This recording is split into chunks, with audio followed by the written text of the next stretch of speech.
ഇന്നിപ്പോൾ ഈ നടക്കുന്ന ഈ മത്സരം മോഡി വേഴ്സസ് ഓപ്പോസിഷൻ അല്ല, മോഡി വേഴ്സസ് പീപ്പിളാണ്. കാർഷിക പ്രതിസന്ധിയാണ് ഇന്ന് ഇന്ത്യയിലെ ഏറ്റവും രൂക്ഷമായ പ്രശ്നം. 2004 തെരഞ്ഞെടുപ്പിൽ BJP വാജ്പേയിയും പരാജയപ്പെടുന്നതിൽ ഒരു വലിയ ഘടകമായത് അതാണ്. 2014 തെരഞ്ഞെടുപ്പിൽ UPA പരാജയപ്പെടുന്നതിലും പ്രധാന ഘടകമായി വന്നത് കാർഷിക പ്രതിസന്ധി തന്നെയാണ്. ഈ 2024 തെരഞ്ഞെടുപ്പിലും ഈ കാർഷിക പ്രതിസന്ധി തന്നെയാണ് ഇന്ത്യയിലെ ഏറ്റവും വലിയ ഒരു രാഷ്ട്രീയ പ്രശ്നമായി മാറുന്നത്. കേരളത്തിലെ 18 MP-മാർ ഇവിടെ മത്സരിക്കുന്നുണ്ട്. ആ മത്സരിക്കുന്ന MP-മാർക്ക് പറയാൻ കഴിയുമോ ലേബർ കോഡിൽ എന്തുകൊണ്ട് നിങ്ങൾ മോഡിയുടെ ഗവൺമെൻറ് അനുകൂലമായി വോട്ട് ചെയ്തു? ഇപ്പോൾ പലസ്തീൻ വിഷയത്തിൽ എന്താ പരിഹാരം? കേരളമാണ് പരിഹാരം അല്ലേ?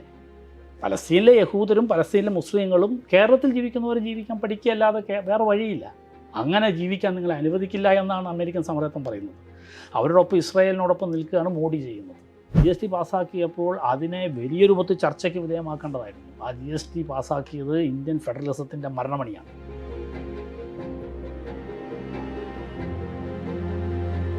ഫെഡറലിസത്തിന് വേണ്ടി നിൽക്കുന്ന ശക്തികളെ, ഇവിടുത്തെ ഇടതുപക്ഷത്തെയും അതുപോലെ DMK ഒക്കെ ഉൾപ്പെടെയുള്ള പ്രാദേശിക പാർട്ടികൾ, ആ പാർട്ടികളുടെയും ആ ശക്തമായ രാഷ്ട്രീയമായ അടിത്തറയെ വെല്ലുവിളിക്കാവുന്ന ശക്തി BJPക്കും RSSനും സൗത്തിലില്ല. ഉദ്ദേശം മറ്റൊന്നുമല്ല, അതിൻ്റെ പാക്കേജ് വന്നു. 5 ക്രോപ്പുകളിൽ MSP തരാം, അത് നിങ്ങൾ അംഗീകരിക്കുക. അങ്ങനെ അംഗീകരിച്ചാൽ MSP മുന്നണി ഈ പറഞ്ഞ മോഡി സർക്കാർ കൊടുത്തിരിക്കും. ബാക്കിയുള്ളതിൽ വഴിയെ വന്നോളും. അപ്പോൾ കർഷകരുടെ വോട്ടും കിട്ടും.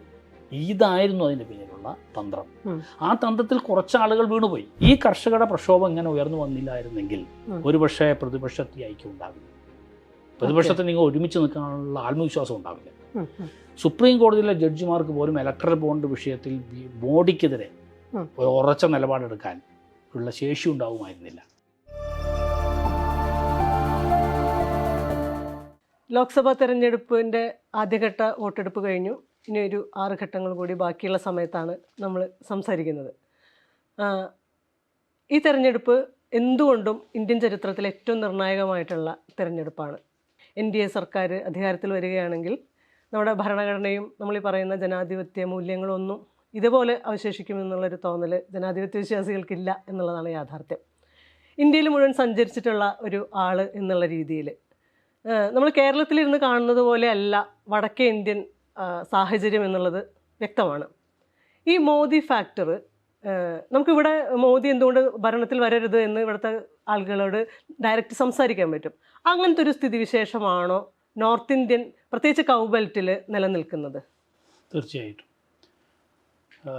ഈ തെരഞ്ഞെടുപ്പ് വളരെ നിർണായകമാണ് എന്ന് അറിയാവുന്നതുകൊണ്ട് തന്നെ മോഡിയുടെ അല്ലെങ്കിൽ BJPയുടെ RSSൻ്റെ ഏറ്റവും പ്രധാനമായി അവരുടെ സ്ട്രാറ്റജി ഓപ്പോസിഷനെ ദുർബലപ്പെടുത്തുക എന്നതായിരുന്നു.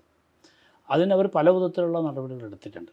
അവർ ഓപ്പോസിഷനെ ഭിന്നിപ്പിക്കുന്നതിനും അതുപോലെ തന്നെ അവരുടെ തന്നെ ആളുകളെ വിലക്കെടുത്ത് MP-മാരെയും MLA-മാരെയും BJPയിലേക്ക് ചേർക്കാനും, എന്തിന് അഴിമതി ആരോപണം ഉന്നയിക്കപ്പെട്ട നേതാക്കന്മാരെ ഉൾപ്പെടെ BJPയുടെ ഭാഗമാക്കാൻ ഞങ്ങളെല്ലാവരെയും സ്വീകരിക്കും എന്ന് പരസ്യമായി പറഞ്ഞുകൊണ്ട് ഉള്ള നടപടി. അതെന്തിനാണ്? അത് എതിരാളികളെ ദുർബലപ്പെടുത്താനാണ്. അപ്പോൾ അവരെതിരാളികളായി കാണുന്ന ഓപ്പോസിഷനെയാണ്. ഈ തെരഞ്ഞെടുപ്പിൽ സത്യത്തിൽ ഓപ്പോസിഷനുണ്ട്. ഓപ്പോസിഷൻ തന്നെയാണ് ഒരു തെരഞ്ഞെടുപ്പിൽ BJPക്കെതിരെ മത്സരിക്കുന്നത്. പക്ഷേ അവർ മാത്രമല്ല. അതാണ് ഇതിലെ പ്രത്യേകത. കൗബെൽറ്റിൽ നിൽക്കുന്ന ആളുകളെ സംബന്ധിച്ചിടത്തോളം പ്രധാനമായിട്ടും ഇന്ത്യയിലെ ഏറ്റവും പിന്നോക്കം നിൽക്കുന്ന ജനവിഭാഗങ്ങളാണ്, കൃഷിക്കാരാണ്, അല്ലെങ്കിൽ കാർഷിക മേഖലയെ ആശ്രയിച്ച് ജീവിക്കുന്ന കർഷക തൊഴിലാളികളും കൃഷിക്കാരും ഉൾപ്പെടെ വിഭാഗങ്ങളാണ് അവിടെയുള്ളത്. അവർ ഒന്നും അല്ല, ഈ കഴിഞ്ഞ 10 വർഷം കൊണ്ടല്ല, മറിച്ച് കോൺഗ്രസിൻ്റെ കാലത്തുണ്ടായിരുന്ന കാലഘട്ടം മുതൽ, ഉദാഹരണം നരസിംഹറാവുവിൻ്റെ കാലഘട്ടം മുതൽ രൂപപ്പെട്ട് വലിയ രൂപത്തിലേക്കുള്ള ഒരു ക്രൈസിസിലേക്ക് വന്ന ഈ കാർഷിക പ്രതിസന്ധിയുടെ ഇരകളാണവർ. അതുകൊണ്ട് തന്നെ അവിടെ അവർ മോഡി എന്തുകൊണ്ട് അത് വീണ്ടും അധികാരത്തിൽ വരാൻ പാടില്ല എന്നതിന് അവർക്കൊരു കൃത്യമായ ഒരു ഉത്തരവുണ്ട്. അത് ഞങ്ങളുടെ നെല്ലിനും ഞങ്ങളുടെ ഗോതമ്പിനും വില തരുന്നില്ല എന്നുള്ളതാണ്. ഇവർ പറയുന്ന പ്രധാനമന്ത്രി സമ്മാൻ നിധി 6000 രൂപ കൊടുക്കുന്നു. അത് ഒരു മാസത്തേക്ക് നമ്മൾ ഹരിച്ചാൽ 500 രൂപയാണ് ഒരു മാസം അവർക്ക് കിട്ടുന്നത്. ഈ 500 രൂപ കൊണ്ടൊരു കുടുംബത്തിന് ജീവിക്കാൻ കഴിയില്ല. 16 രൂപ 60 പൈസയാണ് ഒരു ദിവസം. ഒരു ചായ കുടിക്കാൻ പോലുമുള്ള പൈസയില്ല. അപ്പോൾ ഇവരത് കൊട്ടിഘോഷിച്ച് പറയുന്നതേ ഉള്ളൂ. ആളുകളുടെ മുമ്പിൽ അവർക്ക് ഈ MSP എന്ന് പറയുന്നത് അവരുടെ ജീവിതത്തിലെ നിർണായകമായ ഒരു ഘടകമായി അവർ മാറുകയും 13 മാസം നീണ്ടു നിന്ന വലിയൊരു പ്രക്ഷോഭത്തിലൂടെ മോഡിയെ കൊണ്ട് അവരുടെ ഈ കോർപ്പറേറ്റൈസേഷൻ ഓഫ് അഗ്രികൾച്ചർ എന്ന അജണ്ട പിൻവലിപ്പിക്കാൻ, ആ നിയമങ്ങൾ പിൻവലിപ്പിക്കാൻ അവർക്ക് കഴിയുകയും ചെയ്തിട്ടുണ്ട്. അതാണ് യഥാർത്ഥത്തിൽ ഞാൻ പറയുന്നത്. ഇന്നിപ്പോൾ ഈ നടക്കുന്ന ഈ മത്സരം മോഡി വേഴ്സസ് ഓപ്പോസിഷൻ അല്ല, മോഡി വേഴ്സസ് പീപ്പിളാണ്. അതിൽ ഭൂരിപക്ഷവും ഹിന്ദുക്കളാണ്. അതുകൊണ്ട് ഇവർ പറയുന്ന ഹിന്ദുത്വം എന്ന് പറയുന്ന ഈ മുദ്രാവാക്യം ഈ ഹിന്ദു വിഭാഗത്തിൽപ്പെട്ട ആളുകൾ തന്നെയാണ് ഈ കൃഷിക്കാർ ആത്മഹത്യ 30 കൃഷിക്കാർ ആത്മഹത്യ ചെയ്യുകയാണ് ഒരു ദിവസം. അതുപോലെ തന്നെ ഏറ്റവും കൂടുതൽ കർഷക തൊഴിലാളികൾ അവർക്ക് കൂലി കുറവുള്ളത് ഈ മേഖലയിലാണ്.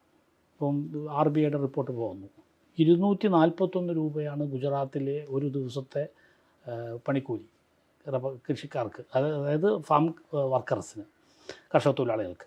കേരളത്തിൽ അത് 749 രൂപയാണ്. നാഷണൽ ആവറേജ് 349ആണ്. അപ്പം നാഷണൽ ആവറേജിനേക്കാളും 106 രൂപ കുറവാണ് ഗുജറാത്തിൽ. അതിലും കുറവാണ് നമ്മുടെ മധ്യപ്രദേശിൽ, അവിടെ 221 ഉള്ളൂ. അപ്പം ഇത്രയും വില ഒരു ദിവസം കൂലി കിട്ടുക എന്ന് പറഞ്ഞാൽ ഒരു മാസം 25 ദിവസം പണിയെടുത്താൽ 6000 രൂപയെ അവർക്ക് കിട്ടുന്നുള്ളൂ. അതേസമയം കേരളത്തിൽ 19,000 രൂപ കിട്ടുന്നുണ്ട്. അതുകൊണ്ടാണ് ഏറ്റവും കൂടുതൽ കൗബെൽറ്റിലുള്ള 25 ലക്ഷത്തോളം മൈഗ്രൻ്റ് വർക്കേഴ്സ് കേരളത്തിൽ വർക്ക് ചെയ്യുന്നത്. അപ്പം ഈ ഒരു കാർഷിക പ്രതിസന്ധിയാണ് ഇന്ന് ഇന്ത്യയിലെ ഏറ്റവും രൂക്ഷമായ പ്രശ്നം. 2004 തെരഞ്ഞെടുപ്പിൽ BJP വാജ്പേയിയും പരാജയപ്പെടുന്നതിൽ ഒരു വലിയ ഘടകമായത് അതാണ്. 2014 തെരഞ്ഞെടുപ്പിൽ UPA പരാജയപ്പെടുന്നതിലും പ്രധാന ഘടകമായി വന്നത് കാർഷിക പ്രതിസന്ധി തന്നെയാണ്. ഈ 2024 തെരഞ്ഞെടുപ്പിലും ഈ കാർഷിക പ്രതിസന്ധി തന്നെയാണ് ഇന്ത്യയിലെ ഏറ്റവും വലിയ ഒരു രാഷ്ട്രീയ പ്രശ്നമായി മാറുന്നത്. അതിനെ അങ്ങനെ ആക്കിയെടുക്കുന്നതിൽ ഈ കർഷക പ്രക്ഷോഭങ്ങളും തൊഴിലാളികളുടെ സമരങ്ങളും വലിയ പങ്ക് വഹിച്ചിട്ടുണ്ട്. ഉറപ്പായിട്ടും ഇന്ത്യൻ ചരിത്രത്തിൽ നടന്നിട്ടുള്ള വലിയ ഐതിഹാസികമായ സമരം തന്നെയാണ് നമ്മുടെ കർഷക സമരം എന്ന് പറയാം. പക്ഷേ ആ കർഷക സമരത്തിന് ശേഷം നടന്ന ഈ കൗബെൽറ്റിൽ നടന്ന സംസ്ഥാന തെരഞ്ഞെടുപ്പുകളിൽ അത് പ്രതിഫലിച്ചില്ല എന്ന് പറയാൻ കഴിയില്ല. അതൊരു നറേറ്റീവാണ്, പ്രതിഫലിച്ചില്ല എന്ന്. കാരണം ഈ സമരം നടക്കുന്ന സമയത്ത് കോൺഗ്രസ് ആയിരുന്നു പഞ്ചാബിൽ ഭരിച്ചുകൊണ്ടിരുന്നത്. കോൺഗ്രസ് പരാജയപ്പെട്ടു. അവിടെ അകാലിദളായിരുന്നു പ്രതിപക്ഷത്ത് പ്രധാനമായിട്ട്, BJPയുടെ മുന്നണി. അകാലിദളും BJPയുടെ മുന്നണി പിരിഞ്ഞു. അവിടെ ആം ആദ്മി പാർട്ടി വലിയൊരു പ്രസ്ഥാനമായിരുന്നില്ല. അത് ജനങ്ങളുടെ ഒരു പ്രതിഷേധമാണ്, പ്രത്യേകിച്ചും പഞ്ചാബിലെ കൃഷിക്കാരുടെ പ്രതിഷേധമാണ് ഈ രണ്ട് കൂട്ടർക്കുമെതിരെ, BJPക്കും കോൺഗ്രസിനുമെതിരെ. BJPയോടൊപ്പം അകാലിദളിനെയും തള്ളിക്കളഞ്ഞ് ഒരു പുതിയ ഫോഴ്സിനെ, അല്ലെങ്കിൽ ആം ആദ്മി പാർട്ടി അവർ ഉയർത്തിക്കൊണ്ടുവന്ന് ഗവൺമെൻറ്റിലേക്ക് കൊണ്ടുവന്നത്. അതുപോലെ തന്നെ നമ്മുടെ ഈ ഉത്തർപ്രദേശിലെ തെരഞ്ഞെടുപ്പ് നമുക്ക് തീർച്ചയായും പറയാൻ കഴിയും കർഷക പ്രസ്ഥാനം വലിയ പങ്ക് വഹിച്ചിട്ടുണ്ട്. കാരണം അതിന് മുമ്പ് 20-22% വോട്ട് മാത്രമാണ് SPക്ക് ഉണ്ടായിരുന്നത്. അതുപോലെ തന്നെ 19-20% വോട്ട് BSPക്ക് ഉണ്ടായിരുന്നു. അങ്ങനെ വിഭജിച്ച് തന്നിരുന്നു. അവിടെ എന്ത് സംഭവിച്ചു? അവിടെ BSP 12% ചുരുങ്ങിപ്പോയി. അതുപോലെ തന്നെ BJPക്കെതിരായ പ്രധാനപ്പെട്ട പോളറൈസേഷൻ എന്ന രൂപത്തിൽ 30%-ലേറെ വോട്ട് ഷെയറോടുകൂടി സമാജ്വാദി പാർട്ടി ഉയർന്നു വന്നു. അതുപോലെ തന്നെ ഇവരുടെ ഏറ്റവും കൂടുതൽ സമരം നടന്ന ഈ വെസ്റ്റേൺ ഉത്തർപ്രദേശിൽ ഇവരുടെ നമ്മളുടെ BJPയുടെ നേതൃത്വത്തിലുണ്ടായിരുന്ന എന്താണ് അതിൻ്റെ പേര്, മറ്റേ സോം എന്ന് പറയുന്ന ആൾ, അദ്ദേഹം ഉൾപ്പെടെയുള്ള ആളുകൾ MLA മാർ പരാജയപ്പെട്ടു. അപ്പോൾ അവിടെ ഏറ്റവും കൂടുതൽ SPയുടെയും അതുപോലെ അജിത് സിംഗിൻ്റെ മകൻ്റെ പാർട്ടി RLD അവിടെ MLA മാർ വിജയിച്ചു വന്നു. അപ്പോൾ അത് തീർച്ചയായിട്ടും നമ്മളൊരു സമരം നടന്നു എന്നുള്ളതുകൊണ്ട് പെട്ടെന്ന് ഒരു വർഷം കൊണ്ടോ 1.5 വർഷം കൊണ്ടോ അത് രാഷ്ട്രീയമായൊരു തെരഞ്ഞെടുപ്പ് വോട്ടായി വന്നോളണമെന്നില്ല. പക്ഷേ അത് അവിടെ പ്രതിഫലിച്ചിട്ടുണ്ട്. അത് ഇതിനേക്കാൾ കൂടുതൽ ഈ തെരഞ്ഞെടുപ്പിൽ പ്രതിഫലിക്കും. കാരണം ഒരു സംസ്ഥാന തെരഞ്ഞെടുപ്പും ഒരു അഖിലേന്ത്യാ തെരഞ്ഞെടുപ്പുകളും തമ്മിൽ തീർച്ചയായും കേരളത്തിൽ ഉൾപ്പെടെ നോക്കുമ്പോൾ പാറ്റേണിൽ വ്യത്യാസം കാണാറുണ്ട്. ഈ തെരഞ്ഞെടുപ്പ് തീർച്ചയായും ഈ കർഷക സമരങ്ങളുടെയും തൊഴിലാളി സമരങ്ങളുടെയും വലിയ പ്രത്യാഘാതം ഞാൻ പ്രതീക്ഷിക്കുന്നത് 1977 തെരഞ്ഞെടുപ്പിലേതുപോലെ ഒരുപക്ഷെ കേരളത്തിൽ നിന്ന് വ്യത്യസ്തമായി. അന്നും കേരളത്തിൽ കോൺഗ്രസ്സാണ് ജയിച്ചത്. പക്ഷേ ഉത്തരേന്ത്യയിൽ ഇന്ദിരാഗാന്ധി ഉൾപ്പെടെ വലിയ പരാജയം നേരിടേണ്ടി വന്നു. അത് ഇന്ത്യയിലെ ഈ അടിയന്തരാവസ്ഥയ്ക്കെതിരായ ഇത്രയും ഒരു ചെറുത്തുനിൽപ്പ് ഈ നിരക്ഷരരായ ബീഹാറിലെയും ഉത്തർപ്രദേശിലെയും ബഹുഭൂരിപക്ഷം വരുന്ന കൃഷിക്കാരും തൊഴിലാളികളും ഉൾപ്പെടുന്ന ജനവിഭാഗം നടത്തുമെന്ന് പ്രതീക്ഷിക്കാവുന്നതായിരുന്നില്ല. പക്ഷേ ഇന്ത്യൻ ജനാധിപത്യത്തിൻ്റെ ഒരു വലിയ ശക്തി തെളിയിച്ചൊരു തെരഞ്ഞെടുപ്പായിരുന്നു അത്. ഈ തെരഞ്ഞെടുപ്പ് ഒരു പക്ഷേ അതുപോലെ ജനങ്ങളാകെ അണിനിരന്ന് BJPയെയും RSSനെയും പരാജയപ്പെടുത്തുന്ന ഒരു തെരഞ്ഞെടുപ്പായിട്ടാണ് ഇത് വരാൻ വേണ്ടി പോകുന്നത്. അതുകൊണ്ട് തന്നെ അത് കർഷകരുടെ സമരത്തിന് വലിയ പ്രത്യാഘാതം രാഷ്ട്രീയമായിട്ടുണ്ടാവാവുന്നതാണെന്നാണ് ഞങ്ങൾ വിലയിരുത്തുന്നത്. അങ്ങനെ പറയുമ്പോഴും 2-3 കാര്യങ്ങളുണ്ട്. അതായത് ഈ ഒരു തൊഴിലാളി വർഗ പ്രക്ഷോഭത്തിലൂടെ എന്ന് പറയുന്ന ഒറ്റ സമവാക്യത്തിൽ ഇതിനെ BJP ഉണ്ടാക്കി കൊണ്ടുവന്നിട്ടുള്ള അല്ലെങ്കിൽ RSS പ്രൊജക്റ്റ് ചെയ്തിട്ടുള്ള RSSൻ്റെ ആ ഒരു രാഷ്ട്രീയ പദ്ധതി എന്ന് പറയുന്ന രീതിയിൽ അവരുടെ പതിറ്റാണ്ടുകൾ നീണ്ട 100 വർഷത്തോളം നീണ്ടു നിന്ന ഒരു ഗ്രാൻഡ് പ്രോജക്റ്റിൻ്റെ ഭാഗമായിട്ട് പല ഡയമെൻഷനിലാണ് BJP RSS ഇന്ത്യയിൽ പയറ്റിക്കൊണ്ടിരിക്കുന്നത്. കേരളത്തിനൊരു സ്ട്രാറ്റജി, തമിഴ്നാടിനൊരു സ്ട്രാറ്റജി, അങ്ങനെ പ്രാദേശികമായ പൊളിറ്റിക്സിനെ മുഴുവൻ വളരെ സൂക്ഷ്മമായിട്ട് മനസ്സിലാക്കിക്കൊണ്ട് അതിന് വേണ്ട സ്ട്രാറ്റജി മെനയുക എന്നുള്ള തന്ത്രമാണ് BJP പയറ്റിക്കൊണ്ടിരിക്കുന്നത് നമുക്ക് വളരെ കൃത്യമായിട്ട് മനസ്സിലാവും. അപ്പോൾ ഒരു തൊഴിലാളി വർഗ പ്രക്ഷോഭത്തിൽ ഊന്നിക്കൊണ്ട് മാത്രം നമുക്ക് ഒരു BJPയെ അട്ടിമറിക്കാൻ സാധിക്കുന്നു എന്ന് പറയുന്നത് ഒരു ഭയങ്കര റൊമാൻറ്റിക് ആയിട്ടുള്ളൊരു ചിന്തയാണെന്ന് എനിക്ക് തോന്നും. കാരണം ഇതിൻ്റെ ഒരു പൊളിറ്റിക്കൽ എക്കോണമിയെ മറ്റു തരത്തിൽ അഡ്രസ്സ് ചെയ്യാതെ, അതിന് മതവുമായിട്ടുള്ള കൂട്ടുകെട്ടിനെ അഡ്രസ്സ് ചെയ്യാതെ, അതിന് രാഷ്ട്രീയവുമായിട്ടുള്ള ബന്ധത്തിനെ അഡ്രസ്സ് ചെയ്യാതെ നമ്മൾ ഈ ഒരു പൊളിറ്റിക്സ് മാത്രം വെച്ചുകൊണ്ട് എങ്ങനെ ഡീൽ ചെയ്യാൻ പറ്റും? അവിടെയല്ലേ ഈ പറയുന്ന ഇന്ത്യ മുന്നണിയിലെ പാർട്ടികൾക്കും ലെഫ്റ്റിനുമൊക്കെ ഒരു മനസ്സിലാക്കലിൽ പ്രശ്നം സംഭവിക്കുന്നതെന്ന് തോന്നുന്നു. എനിക്ക് തോന്നുന്നു BJPയെ കുറിച്ച് മനില മനസ്സിലാക്കിയതും ഇപ്പോൾ വിശദീകരിച്ചതും ഒരു തെറ്റായ ഒരു നറേറ്റീവാണ്. സത്യത്തിൽ BJP അല്ലെങ്കിൽ RSS ഈ കഴിഞ്ഞ 100 വർഷവും പ്രവർത്തിച്ചതിൽ നിന്ന് വ്യത്യസ്തമായിട്ടാണ് കഴിഞ്ഞ 10 വർഷം അവർ പ്രവർത്തിച്ചത് എന്നതാണ് വാസ്തവം. കാരണം അവരെന്താണ് അവകാശപ്പെട്ടിരുന്നത്? A party with a difference and we are having a swadeshi economic policy. ഇന്ത്യയുടേതായിട്ടുള്ള ഒരു ഇന്ത്യയായിട്ട് ഞങ്ങൾ വികസിപ്പിക്കും, ഇന്ത്യൻ്റെ സമ്പദ്ഘടന ഞങ്ങൾ അങ്ങനെ വികസിപ്പിക്കും, വിദേശത്ത് നിന്ന് കടം കൊള്ളുന്ന ഒന്നും ഞങ്ങൾ എടുക്കാൻ തയ്യാറല്ല. അവരുടെ പ്രധാനമായും നെഹ്റുവിനോടും അതുപോലെ തന്നെ കമ്മ്യൂണിസ്റ്റ് പാർട്ടിയോടുള്ള അവരുടെ വിമർശനം തന്നെ അത് വിദേശത്ത് നിന്ന് വന്ന കമ്മ്യൂണിസവും സോഷ്യലിസവും വിദേശികളുടേതാണ്, ഞങ്ങളുടേതല്ല എന്നായിരുന്നു. അപ്പോൾ അവർ മുന്നോട്ട് വെച്ചിരുന്ന ഈ സ്വദേശി എക്കണോമി പോളിസിയായിരുന്നു. ആ ഒരു പോളിസി അവർ ഈ കഴിഞ്ഞ 10 വർഷവും നടപ്പിലാക്കിയോ? നടപ്പിലാക്കിയില്ല. മറിച്ച് അവർ കോൺഗ്രസിൽ നിന്ന് അവർ ഈ നിയോ ലിബറൽ പോളിസി പൂർണ്ണമായി സ്വീകരിക്കുകയും അമേരിക്കയിലെ സാമ്രാജ്യത്വത്തിൻ്റെ നേതൃത്വം ഇന്ന് ലോകത്ത് നടക്കുന്നത് അമേരിക്കൻ സാമ്രാജ്യത്വത്തിൻ്റെ നേതൃത്വത്തിൽ അവരുമായിട്ട് ഏറ്റവും കൂടുതൽ ചേർന്ന് പ്രവർത്തിക്കുകയും ചെയ്തുകൊണ്ട് ട്രംപിനെ വിജയിപ്പിക്കാൻ പോയി അവിടെ പോയി രാഷ്ട്രീയ ക്യാമ്പയിൻ നടത്താൻ വേണ്ടി പോലും മോഡി തയ്യാറായി. അവർ മോഡിയെ വിജയിപ്പിക്കാൻ വേണ്ടി ട്രംപ് ഇവിടെ വന്ന്, കാരണം അങ്ങനെയൊന്നും ഒരിക്കലും സംഭവിക്കാറില്ല. നാഷണൽ പൊളിറ്റിക്സ് എന്ന് പറയുന്നത്, നാഷണൽ സ്റ്റേറ്റ് എന്ന് പറയുന്നത് വളരെ പ്രധാനപ്പെട്ട ഒന്നാണ്. സോവറിൻ സ്റ്റേറ്റ് എന്ന് പറയുന്നത്, ആ സോവറിൻ സ്റ്റേറ്റിനെ പോലും വെല്ലുവിളിച്ചുകൊണ്ട് ഇൻ്റർനാഷണൽ ഫിനാൻസ് ക്യാപിറ്റലിൻ്റെ നേതൃത്വത്തിൽ ഈ ഗ്ലോബലൈസേഷൻ എന്ന് പറയുന്ന അജണ്ടയ്ക്ക് RSS പൂർണ്ണമായി കീഴടങ്ങിയിരിക്കുക. അങ്ങനെ അത് ആ പദ്ധതിൻ്റെ ഭാഗം തന്നെയല്ലേ ഞാൻ ചോദിക്കുന്നത്? തീർച്ചയായും അതായിരുന്നില്ല അവർ പ്രചരിപ്പിച്ചിരുന്നതല്ല, പ്ലാൻ പക്ഷെ അത് തന്നെയല്ല. അല്ല, അവർ പ്രചരിപ്പിച്ചിരുന്നതും അവർ മുന്നോട്ട് വെച്ചിരുന്നതും RSSൻ്റെ സ്വദേശി സമ്പദ്ഘടനയുടെ അടിസ്ഥാനത്തിൽ. അവരുടെ എല്ലാ ലിറ്ററേച്ചർ എടുത്ത് വായിച്ചോളൂ. അവർ സ്വദേശി മൂവ്മെൻറ്റിന് ഉണ്ടാക്കിയിരുന്നു. അവരെ BMS ഉൾപ്പെടെയുള്ള ആളുകൾ ഈ നിലപാട് പറഞ്ഞിരുന്നു. BMS ഈ ആഗോളവൽക്കരണ നയങ്ങൾക്കെതിരെ സംയുക്ത മുന്നണിയിൽ ട്രേഡ് യൂണിയനോടൊപ്പം ഉണ്ടായിരുന്നു. പക്ഷേ ഈ 10 വർഷമായി അവരില്ല. അവർ പിന്നോട്ട് പോയി. എന്തിനവർ പിന്നോട്ട് പോയി? ഈ ലേബർ കോഡുകൾ അവർ നടപ്പിലാക്കുന്നു.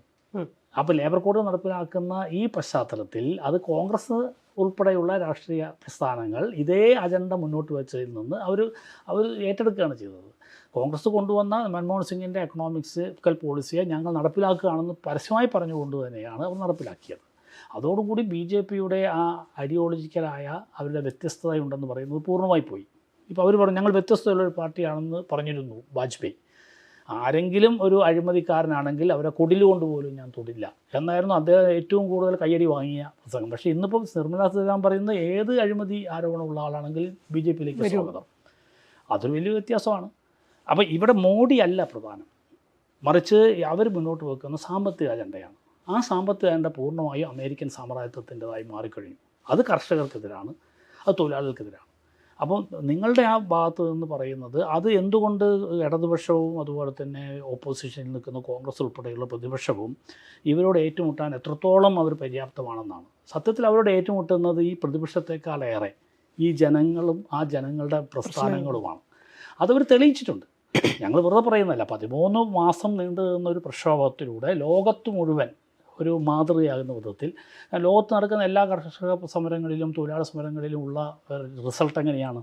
വലിയ രൂപത്തിലേക്കുള്ള രക്തരൂക്ഷിതമായിട്ടുള്ള അടിച്ചമർത്തലാണ്.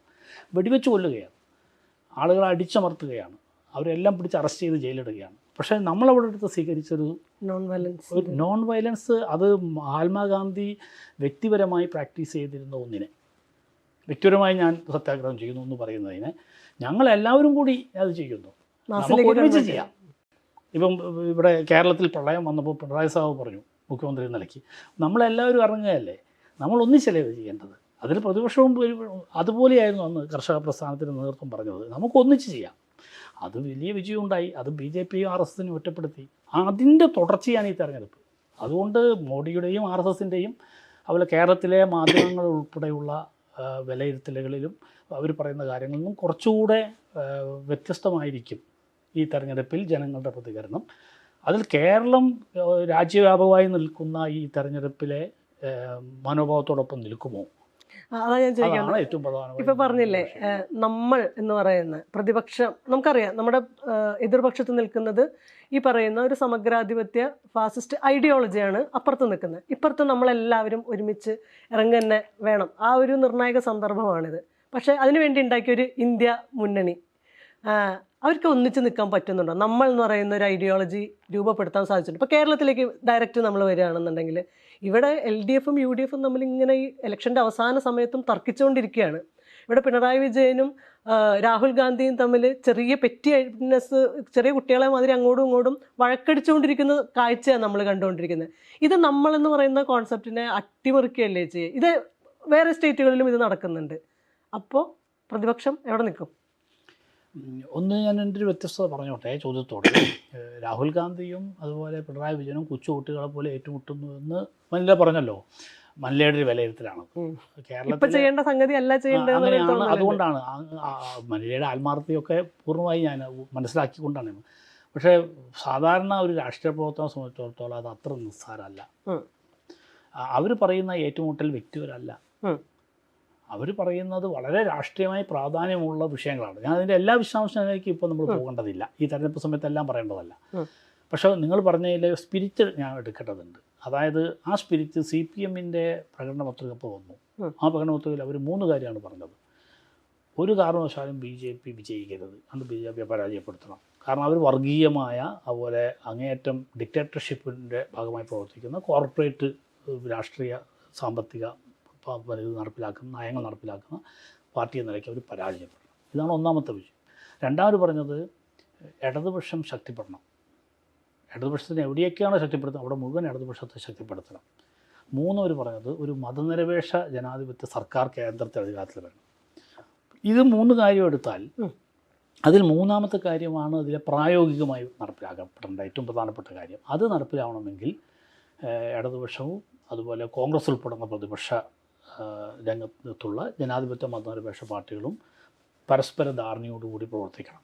അങ്ങനെ അല്ല ഈ തെരഞ്ഞെടുപ്പിൽ കേരളത്തിൽ നടക്കുന്നത് എന്ന അപകടമാണ് ഇന്നിപ്പോൾ നരേന്ദ്രമോദിയുടെ പ്രസ്താവന നോക്കണം. അതായത് അവർ കേരളത്തിൽ ഒരു അവസരമുണ്ട്. ഇപ്പം കുറുക്കന്മാർ ഈ പറഞ്ഞ പോലെ ആടുകൾ തമ്മിലടിക്കുമ്പോൾ അതിൻ്റെ ചോര കുടിക്കാൻ വരുന്നു എന്ന് പറഞ്ഞ പോലെയാണ് അദ്ദേഹം അതിൽ. ഇന്നലത്തെ ഇന്റർവ്യൂലൊക്കെ വളരെ കൃത്യമായിട്ട് ഉത്സാഹിതനായി, ഭയങ്കര സന്തോഷത്തിലാണ്. പക്ഷെ അദ്ദേഹത്തിൻ്റെ ആവേശമൊന്നും കേരളത്തിൽ വിജയിക്കാൻ പോകുന്നില്ല. അത് കേരളത്തിലെ ജനങ്ങൾ പക്വതയോടുകൂടി കൈകാര്യം ചെയ്യുമെന്നാണ് ഞാൻ പ്രതീക്ഷിക്കുന്നത്. ഞാൻ പറഞ്ഞു വന്ന വിഷയം, ഈ പറഞ്ഞ വിഷയത്തിൽ ഇടതുപക്ഷത്തിനാണ് ഇതിൻ്റെ നേതൃത്വപരമായ പങ്ക്. ഇടതുപക്ഷ എണ്ണത്തിൽ എത്രയുണ്ട് എന്നുള്ളതല്ല, ഐഡിയോളജിക്കലി മാത്രമല്ല, materially as a social force of material presence. ഈ രാജ്യത്ത് 140 കോടി ജനങ്ങളുണ്ട്. അതിൽ 11 കോടി ജനങ്ങൾ കൃഷിക്കാരാണ്, 45 കോടി ജനങ്ങൾ തൊഴിലാളികളാണ്. ആ 45ഉം 11 കൂട്ടിയാൽ 56 കോടി ആളുകൾ. ഈ 140 കോടിയിൽ കൊച്ചുകുട്ടികൾ ഉൾപ്പെടെയുണ്ട്. അപ്പം അവരെയൊക്കെ നമ്മൾ മാറ്റി നിർത്തിയാൽ പണിയെടുക്കാൻ കഴിയുന്ന ആളുകളിൽ ഏതാണ്ട് 80-85% ആളുകൾ അവർ തൊഴിലാളികളും കൃഷിക്കാരുമാണ്. അപ്പോൾ ഇടതുപക്ഷം പ്രദാനം ചെയ്യുന്നത് അവരെയാണ്.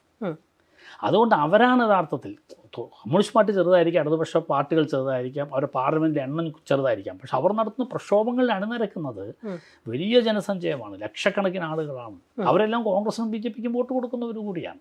അപ്പം അവരെ രാഷ്ട്രീയമായി വർഗപരമായി അണിനിരത്തേണ്ട ഒരു ഫോഴ്സാണ് ഇടതുപക്ഷം. അതുകൊണ്ട് BJPക്കെതിരായി ഉയർന്നു വരുന്ന ഈ ജനകീയമായ പ്രതിരോധത്തിൻ്റെ നേതൃത്വപരമായ, രാഷ്ട്രീയമായും അങ്ങ് പറഞ്ഞ പോലെ ഐഡിയോളജിക്കലായി, പ്രത്യയശാസ്ത്രപരമായും അതുപോലെ തന്നെ ഒരു സാമൂഹ്യമായും അതിൻ്റെ നേതൃത്വം ഇടതുപക്ഷത്തിനാണ്. ഇടതുപക്ഷത്തിന് മാത്രമേ ഈ BJPയുടെ നയങ്ങൾക്ക് വ്യത്യസ്തമായ ഒരു ബദൽ നയം മുന്നോട്ട് വെക്കാനുള്ളൂ. അത് അവരുടെ തെരഞ്ഞെടുപ്പ് പ്രകടന പത്രികകൾ കണ്ടാൽ തന്നെ അറിയാം. അപ്പം BJP മുന്നോട്ട് വെക്കുന്ന ഏറ്റവും പ്രധാനപ്പെട്ട കാര്യം മോഡിയുടെ ഗ്യാരണ്ടിയാണ്. പക്ഷെ മോഡിയുടെ ഗ്യാരണ്ടിയിൽ എന്തില്ല? MSP ലീഗൽ ഗ്യാരണ്ടിയോടുകൂടി ഇല്ല. അതാണ് കർഷകരുടെ ഏറ്റവും വലിയ ആവശ്യം. പക്ഷേ അവരുടെ എല്ലാ കാർഷിക പരസ്യത്തിലും ശ്രദ്ധിച്ചിരുന്നോ, മെച്ചപ്പെട്ട MSP നൽകുന്നു എന്നുള്ള വാഗ്ദാനം പരസ്യങ്ങളിൽ ഇങ്ങനെ പറഞ്ഞുകൊണ്ടിരിക്കുക. നമ്മൾ ചർച്ച ചെയ്യേണ്ട ആ MSP വളരെ കൃത്യമായി നമ്മൾ പറഞ്ഞിട്ടുണ്ട്. അത് A2+FL ആണ്.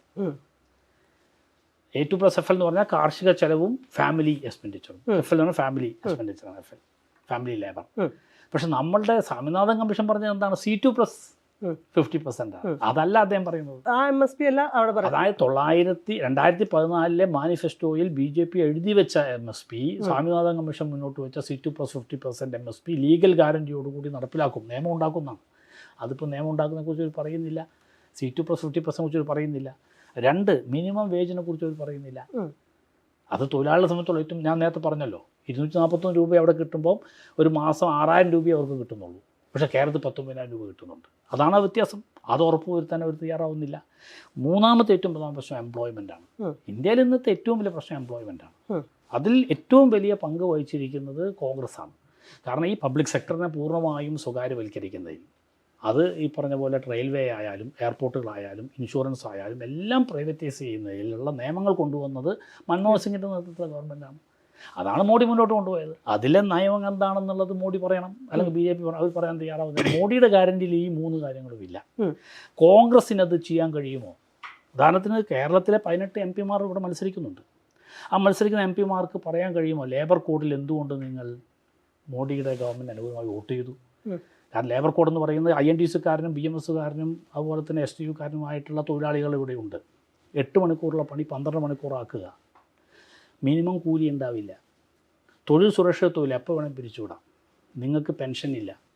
ഈ 4 കാര്യങ്ങളും തൊഴിലാളികൾക്ക് സ്വീകാര്യമല്ല. അതുകൊണ്ടാണ് ലേബർ കോഡിനെതിരെ വലിയ പ്രശ്നവും നടക്കുന്നത്. അപ്പം നമ്മളോട് വളരെ നന്നായി ചിരിക്കുകയും നമ്മളുടെ ഏറ്റവും നല്ല ഒരു മതന്യൂനപക്ഷങ്ങൾക്ക് വേണ്ടി നിൽക്കുകയും ചെയ്യുന്നൊരു പാർട്ടിയുടെ പ്രതിനിധിയാണെന്ന രൂപത്തിൽ അവതരിപ്പിക്കപ്പെടുകയും ചെയ്യുന്ന ഈ കേരളത്തിലെ 20 UDF MP-മാർ, അവർ ഡൽഹിയിൽ ജയിച്ചു പോയ 19 പേരും ലേബർ കോഡിൽ BJP-യുടെ മോഡിയുടെ നിയമത്തിന് പിന്തുണ കൊടുത്തവരാണ്. അത് കേരളത്തിൽ ചർച്ച ചെയ്യപ്പെടണം. അതുപോലെ തന്നെ പ്രൈവറ്റൈസേഷൻ സംബന്ധിച്ചിടത്തോളം ഈ സ്വകാര്യവൽക്കരണം നടത്തി എല്ലാം വിറ്റ് കളയുകയാണ്. അതിനെതിരെ ഏറ്റവും ശക്തമായി സംസാരിക്കുന്നത് ഇപ്പോൾ പ്രിയങ്ക ഗാന്ധിയാണ്. പക്ഷേ പ്രിയങ്ക ഗാന്ധി പറയുന്നില്ല കോൺഗ്രസിൻ്റെ നയം മാറിയോ, നിങ്ങളല്ലേ ഇത് തുടങ്ങി വെച്ചത്. അപ്പോൾ അവരെ വരാനിരിക്കുന്നൊരു ഗവൺമെൻറ്റിനെ ശരിയായ പാതയിലേക്ക് നയിക്കണമെങ്കിൽ ഒരു തിരുത്തൽ ശക്തി വേണം. ആ തിരുത്തൽ ശക്തി 2ലും വേണം. ഇപ്പോൾ CAയുടെ കാര്യത്തിൽ അതുകൊണ്ടാണ് പിണറായി സഖാവിനെതിരായിട്ടുള്ള വലിയ വിമർശനം രാഹുൽ ഗാന്ധി ഉന്നയിച്ചത്. CAയുടെ കാര്യത്തിൽ നിലപാടെടുക്കണ്ടേ? ഇപ്പോൾ കേരളത്തിലെ മുസ്ലിം വിഭാഗത്തിലും ന്യൂനപക്ഷ വിഭാഗത്തിൽപ്പെട്ട ക്രിസ്ത്യൻ വിഭാഗത്തിലും അതുപോലെ ഹിന്ദു വിഭാഗത്തിലുംപ്പെട്ട ആളുകൾക്കൊരു പ്രത്യേകത, നമ്മളൊരു പ്ലൂറൽ സൊസൈറ്റിയാണ്. അതായത് ഒരു മതത്തിൻ്റെ അടിസ്ഥാനത്തിലല്ല നമ്മുടെ സാമൂഹികത. നമ്മളൊക്കെ മതത്തിൽ വിശ്വസിക്കുന്നവരാകുമ്പോഴും മതത്തിനേക്കാളും ഉയർന്ന ഒരു സാമൂഹ്യ ബന്ധം എങ്ങനെയാണ് വികസിപ്പിച്ചെടുക്കേണ്ടത് എന്ന് ഈ ഓണത്തിനും പെരുന്നാളിനും ക്രിസ്മസിനും ഒക്കെ അങ്ങോട്ടും ഇങ്ങോട്ടും കൂടിച്ചേർന്നുകൊണ്ട് അങ്ങോട്ടും ഇങ്ങോട്ടും ഭക്ഷണങ്ങളൊക്കെ കൊടുത്തും വിരുന്ന് വെച്ചും നമ്മൾ ജീവിച്ച് കാണിച്ചു കൊടുത്തിട്ടുണ്ട്. ഇപ്പോൾ പലസ്തീൻ വിഷയത്തിൽ എന്താ പരിഹാരം? കേരളമാണ് പരിഹാരം, അല്ലേ? പലസ്തീനിലെ യഹൂദരും പലസ്തീനിലെ മുസ്ലിങ്ങളും കേരളത്തിൽ ജീവിക്കുന്നവർ ജീവിക്കാൻ പഠിക്കുകയല്ലാതെ വേറെ വഴിയില്ല. അങ്ങനെ ജീവിക്കാൻ നിങ്ങളെ അനുവദിക്കില്ല എന്നാണ് അമേരിക്കൻ സമരത്വം പറയുന്നത്. അവരോടൊപ്പം ഇസ്രായേലിനോടൊപ്പം നിൽക്കുകയാണ് മോഡി ചെയ്യുന്നത്. എന്തിനു വേണ്ടി? വളരെ കൃത്യമായ ഒരു മുസ്ലിം വിരോധം മനസ്സിലെവിടെയോ ഉള്ള അതൊരു രോഗാവസ്ഥയാണ്. ആ രോഗാവസ്ഥയുള്ള ആളുകൾ പക്ഷേ ഇന്ത്യയിലെ എല്ലാ ഹിന്ദുക്കളും ഹിന്ദു രാഷ്ട്രത്തിന് വേണ്ടി നിൽക്കുന്നു എന്ന ഒരു പ്രചരണം ഇവർ നടത്തുന്നത് തെറ്റാണെന്ന് ഇപ്പോൾ സർവേയിൽ തെളിഞ്ഞു. ഇന്ത്യയിലെ 79% ആളുകളും സർവേയിൽ പറയുന്നത് ഹിന്ദുവും മുസ്ലിമും ക്രിസ്ത്യാനിയും ഒരുമിച്ച് ജീവിക്കുന്ന ഒരു ഇന്ത്യയാണ് വേണ്ടത്, ഞങ്ങളൊരു ഹിന്ദു രാഷ്ട്രത്തിന് വേണ്ടി തയ്യാറല്ലെന്നാണ്. അപ്പോൾ കേരളത്തിലും ഈ വിഷയം വരും. ഈ വിഷയത്തിൽ വരുമ്പോൾ ഒരു കോൺഗ്രസിനെ തിരുത്തണമെങ്കിൽ തിരുത്തൽ ശക്തിയായി പ്രവർത്തിക്കേണ്ടവരാരാണ്? ഇടതുപക്ഷമാണ്. ആ ഇടതുപക്ഷത്തിൻ്റെ നേതൃത്വപരമായ പങ്ക് വഹിക്കേണ്ടത് ഇങ്ങനെ ഏറ്റുമുട്ടിയിട്ടല്ല എന്ന നിങ്ങളുടെ വാദത്തോട് ഞാൻ യോജിക്കുന്നു. ഇപ്പോൾ നോർത്ത് ഇന്ത്യയിൽ കുറേ കാലം ഇപ്പോഴും പ്രവർത്തിച്ചുകൊണ്ടിരിക്കുന്ന ഒരാളെന്നുള്ള രീതിയിൽ സൗത്ത് ഇന്ത്യൻ ഡിവിഷനെ പറ്റിയിട്ട്, നോർത്ത് സൗത്ത് ഡിവൈഡിനെ കുറിച്ചിട്ട് ഈ പ്രത്യേകിച്ച് ഈ ഇലക്ഷൻ കാലത്ത് ഭയങ്കരമായിട്ട് ചർച്ച വരുന്നുണ്ട്. ഇൻ്റർനാഷണൽ മീഡിയ വരെ നോർത്ത് സൗത്ത് ഡിവൈഡിനെ കുറിച്ച്, ഭാവിയിലുണ്ടാവാവുന്ന കോൺഫ്ലിക്റ്റുകളെ കുറിച്ച് നമുക്കറിയാം കൃത്യമായിട്ട് ഈ ഫെഡറൽ സംവിധാനത്തിനെ തകർക്കുന്ന നയസമീപനങ്ങൾ തന്നെയാണ് നരേന്ദ്രമോദി പലതരത്തിൽ സാമ്പത്തികമായിട്ടും ഭരണകൂടങ്ങളെ തകർക്കുന്ന രീതിയിലൊക്കെ ചെയ്തുകൊണ്ടിരിക്കുന്നത്. ഞാൻ ഇവിടെ ഇരുന്നിട്ടുള്ളൊരു കാഴ്ചയല്ല, അവിടെ ഇരുന്നിട്ട് നോക്കുന്ന സമയത്ത് ഇതിൻ്റെ ഒരു സാധ്യത, ഇതിന് രാഷ്ട്രീയമായിട്ടുള്ള ഡിവൈഡ്, സാമ്പത്തികമായിട്ടുള്ള ഡിവൈഡ്, ഒരൊറ്റ ഫോഴ്സായിട്ട് അങ്ങനെയൊക്കെ ഭാവിയിൽ രൂപപ്പെടാനുള്ള സാധ്യത കാണുന്നുണ്ടോ? തിരിച്ചാണ്. അതായത് ഇന്ത്യയുടെ ഭരണഘടനയും ഇന്ത്യയുടെ അംബേദ്കറുടെയും ജവഹർലാൽ നെഹ്റുവിൻ്റെയും എല്ലാം ഏറ്റവും വലിയൊരു കോൺട്രിബ്യൂഷൻ, അതിൽ നമുക്ക് എടുക്കാവുന്ന ഒരു പാഠം സോവിയറ്റ് യൂണിയനാണ്. കാരണം ഇന്ത്യ എന്ന് പറയുന്നത് ഇവർ പലരും പറയുന്ന പോലെ ഹിന്ദുക്കളുടെ ഒരു രാജ്യമായി ഇന്ത്യ ഒരിക്കലും ആയിരുന്നില്ല. ഇന്ത്യ എന്ന് പറയുന്നത് പരസ്പരം ഏറ്റുമുട്ടിക്കൊണ്ടിരുന്ന നാട്ടുരാജാക്കന്മാരായിരുന്നു. എന്തിന്? സാമൂതിരി രാജാവും കൊച്ചി രാജാവും തമ്മിൽ ഏറ്റുമുട്ടു. അവർ ഹിന്ദു ആയിരുന്നോ ക്രിസ്ത്യാനിയാണോ എന്നുള്ളതല്ല വിഷയം. അതുപോലെ ഇന്ത്യയിലുള്ള മുഴുവൻ ആളുകളും തമ്മിൽ ഏറ്റുമുട്ടിക്കൊണ്ടിരുന്ന കൊച്ചു കൊച്ചു നാട്ടുരാജാക്കന്മാരുടെ രാജ്യമായിരുന്നു ഇന്ത്യ. ആ രാജ്യം ഇന്ന് കാണുന്ന ഇന്ത്യയായി മാറിയത് ബ്രിട്ടീഷുകാരുടെ കൊളോണിയൽ ഇടപെടലിൻ്റെ ഭാഗമായിട്ടാണ്. അതാണ് ചരിത്രം. ആ ചരിത്രമൊന്നുമല്ല BJP RSS പഠിപ്പിക്കുന്നത്. ശരിയാണല്ലോ. ഇത് കൊച്ചു കുട്ടികൾക്ക് പോലും സയൻറ്റിഫിക്കായി ഹിസ്റ്ററിയെ മനസ്സിലാക്കുന്ന ഏതൊരാൾക്കും അതറിയാം. സോവിയറ്റ് യൂണിയനെ കുറിച്ച് ഞാൻ പറഞ്ഞത്, അങ്ങനെ വ്യത്യസ്ത ദേശീയ ജനവിഭാഗങ്ങൾ, വ്യത്യസ്ത ഭാഷ സംസാരിക്കുന്നവർ, വ്യത്യസ്തമായ ചരിത്രമുള്ളവർ, അവരുടെ സംസ്കാരം വേറെ, അവരുടെ ഭക്ഷണരീതി വേറെ, വസ്ത്രരീതികൾ വേറെ, അങ്ങനെയായിരുന്നു സോവിയറ്റ് യൂണിയൻ. അതിൽ എല്ലാ വിഭാഗം ദേശീയതകളും ഉണ്ടായിരുന്നു. ആ ദേശീയതകളെ ആകെ ഒരുമിപ്പിച്ച് നിർത്തിയത് ലെനിൻ്റെ നേതൃത്വത്തിൽ ദേശീയതയെക്കുറിച്ചിട്ടുള്ള അദ്ദേഹത്തിൻ്റെ സിദ്ധാന്തമുണ്ട്. ആ സിദ്ധാന്തത്തിൽ നിന്നാണ് അദ്ദേഹം ഒരു നാഷൻ സ്റ്റേറ്റ് രൂപപ്പെട്ട് വരുമ്പോൾ അത് കേവലം ഒരു ഭാഷാടിസ്ഥാനത്തുള്ളതല്ല എന്നുള്ളത് മനസ്സിലാക്കിക്കൊണ്ട് അതിനെ ഒരുമിപ്പിച്ച് നിർത്തിയത്. ഇന്ത്യയിലും അതേ പാറ്റേണിലാണ് നമ്മളൊരു ഫെഡറൽ, അതായത് ദേശീയതകളെ സംരക്ഷിച്ചുകൊണ്ട് ഭാഷാടിസ്ഥാനത്തിലുള്ള സംസ്ഥാനങ്ങൾ, ആ ഭാഷാടിസ്ഥാനത്തിൽ സംസ്ഥാനങ്ങളിൽ ഫെഡറലിസത്തിൻ്റെ അടിസ്ഥാനത്തിൽ അത് സംസ്ഥാനങ്ങൾക്ക് വലിയ രൂപത്തിലുള്ള അധികാരങ്ങൾ, തങ്ങളുടെ നികുതി തീരുമാനിക്കാനുള്ള അധികാരങ്ങൾ ഉൾപ്പെടെ കൊടുത്തിരുന്നത്. ഇതെല്ലാം ആരാണ് ഇല്ലാതാക്കിയത്? ഈ 2017 ജൂൺ മാസം 1-ാം തീയതി അർദ്ധരാത്രി യോഗം ചേർന്നുകൊണ്ട് GST പാസ്സാക്കി. ആ GST പാസ്സാക്കിയപ്പോൾ അതിനെ വലിയ രൂപത്തിൽ ചർച്ചയ്ക്ക് വിധേയമാക്കേണ്ടതായിരുന്നു. ആ GST പാസ്സാക്കിയത് ഇന്ത്യൻ ഫെഡറലിസത്തിൻ്റെ മരണമണിയാണ്. കാരണം ഇന്ന് എന്തുകൊണ്ടാണ് KN ബാലഗോപാൽ എന്ന ധനകാര്യമന്ത്രിക്ക് സുപ്രീം കോടതിയിൽ പോയിട്ട് വാദിക്കേണ്ടി വരുന്നത്? അത് ഈ 10 വർഷത്തിന് പോലും ആയിട്ടില്ല. 2017 ശേഷം 2024 ആയിട്ടേ ഉള്ളൂ. ഇതാണ് തങ്ങളുടെ നികുതി പിരിക്കാനുള്ള അവകാശം, ഭരണഘടനാപരമായ അവകാശം ഇന്ത്യയിലെ സംസ്ഥാനങ്ങൾ സറണ്ടർ ചെയ്തു കേന്ദ്ര ഗവൺമെൻറ്റിന്. അത് കേന്ദ്ര ഗവൺമെൻറ് അല്ല അതിൻ്റെ പിന്നിൽ. നമ്മൾ പറഞ്ഞു മോഡി അല്ല അതിൻ്റെ പിന്നിൽ. അതിൻ്റെ പിന്നിൽ വേൾഡ് ഇൻ്റർനാഷണൽ ഫിനാൻസ് ക്യാപിറ്റലാണ്. ആ ഫിനാൻസ് ക്യാപിറ്റലും ഇന്ത്യയിലെ കോർപ്പറേറ്റുകളുമാണ്. അവരുടെ ഫോറിൻ ആൻഡ് ഡൊമസ്റ്റിക് കോർപ്പറേറ്റുകളുടെ ഒരു സംഘാതമാണ്. അതാണ് ലെനിൻ വിശദീകരിച്ച് പറഞ്ഞത്. സാമ്രാജ്യത്വം എന്ന് പറയുന്നത് ക്യാപിറ്റലിസത്തിൻ്റെ ഏറ്റവും ഉയർന്ന ഘട്ടമാണ്. ആ പരമോന്നത ഘട്ടത്തിൽ എത്തിയിരിക്കുന്ന സാമ്രാജ്യത്വം നാഷൻ സ്റ്റേറ്റുകളെ ഇല്ലാതാക്കും. ആ നാഷൻ സ്റ്റേറ്റുകളെ മുഴുവൻ കവർന്നെടുക്കും, അവരുടെ അധികാരം കവർന്നെടുക്കും. അതിൻ്റെ ഭാഗമാണത്. അപ്പം നമ്മളിതെല്ലാം മുമ്പേ ഒരു 10-70 വർഷം മുമ്പേ നമ്മൾ രൂപപ്പെടുത്തിയെടുത്ത് പരിചയിച്ചു വന്ന ഒന്നിനെ ഈ 60 വർഷത്തിന് ശേഷമാണ് ഇപ്പോൾ അവരത് തകർക്കാൻ ശ്രമിച്ചത്. ഈ അനുഭവം നമുക്കുണ്ട്. ഉത്തരേന്ത്യയിൽ നിന്ന് വ്യത്യസ്തമായി നമ്മുടെ കേരളത്തിന് അല്ലെങ്കിൽ സൗത്ത് സ്റ്റേറ്റുകൾക്കുള്ള പ്രത്യേകത, സൗത്ത് സ്റ്റേറ്റുകൾ വലിയ രൂപത്തിൽ സോഷ്യൽ റിഫോം നടന്നവയാണ്. ഇപ്പോൾ നാരായണ ഗുരു, പെരിയാർ അങ്ങനെ ഉൾപ്പെടെ, മഹാരാഷ്ട്ര ഉൾപ്പെടെ എടുത്ത് പരിശോധിച്ചാൽ നമുക്കറിയാം, ഫൂലെ ഉൾപ്പെടെയുള്ള വലിയൊരു വിഭാഗം മേഖലയിൽ ഇത്തരം കാര്യങ്ങൾ നടന്നിട്ടുണ്ട്. അതുപോലെ തന്നെ ഈ ഭാഷാഭിമാനം അത് മലയാളികൾക്കുണ്ട്, മലയാളത്തെക്കുറിച്ച് തമിഴർക്കുണ്ട്. അത് ഹിന്ദി അടിച്ചേൽപ്പിച്ചുകൊണ്ട് പരിഹരിക്കാവുന്നൊരു വിഷയമല്ല. അത് അങ്ങനെ വൺ നേഷൻ വൺ ലാംഗ്വേജ് എന്ന് പറയുന്നത് തെറ്റായ ഒരു നയമാണ്. അത് ഇന്ത്യൻ ഫെഡറലിസത്തിനെതിരാണ്. ഇന്ത്യയെ തന്നെ തകർത്ത് കളയും. സോവിയറ്റ് യൂണിയൻ ശിഥിലമായി തകർന്നു പോയതുപോലെ ഇന്ത്യയെയും തകർക്കാം. ഇപ്പം 370 അവർ പറയുന്നു. ആ 370 പറയാൻ പാടില്ല എന്നുള്ള നിലപാടാണ് കോൺഗ്രസ് ഉൾപ്പെടെ എടുക്കുന്നത്. നേരത്തെ പറഞ്ഞത് തിരുത്ത ശക്തിയെ നമ്മൾ പ്രവർത്തിക്കുന്നത്. 370 പറയാതെ എങ്ങനെയാണ് കേരളത്തിൻ്റെ ഫെഡറലിസത്തെ സംരക്ഷിക്കാൻ കഴിയില്ല. 370 എന്ന് പറയുന്നത് കാശ്മീരിലെ മുസ്ലിം വിഭാഗത്തിൽപ്പെട്ട ഭൂരിപക്ഷമുള്ള ഒരു സംസ്ഥാനത്തിൻ്റെ പ്രശ്നമല്ല. ഭാവിയിൽ ഉൾപ്പെടെ എല്ലായിടങ്ങളിലും അതിൻ്റെ ആനുകൂല്യങ്ങൾ നമ്മൾ കൊടുത്തിട്ടുണ്ട്. അത് പിന്നെ അംബേദ്കറും നെഹ്റുവും ഉൾപ്പെടെ. നെഹ്റുവിനെ കുറിച്ചൊക്കെ ആഴത്തിൽ പഠിക്കേണ്ടതുണ്ട്, അംബേദ്കറെ കുറിച്ച് ആഴത്തിൽ പഠിക്കേണ്ടതുണ്ട്, പുതിയ തലമുറയെ പഠിപ്പിക്കേണ്ടതുണ്ട്. അവരെ എതിർത്തുകൊണ്ട് BJPയും RSSും പറയുന്ന നറേറ്റീവുകളെ തീർച്ചയായും ഏറ്റുമുട്ടേണ്ടതുണ്ട്. അത് ഐഡിയോളജിക്കലായി ഏറ്റുമുട്ടണം. അങ്ങനെ ഏറ്റുമുട്ടാനുള്ള ശക്തി BJPക്ക് സൗത്തിലില്ല പിടിച്ചു നിൽക്കാൻ.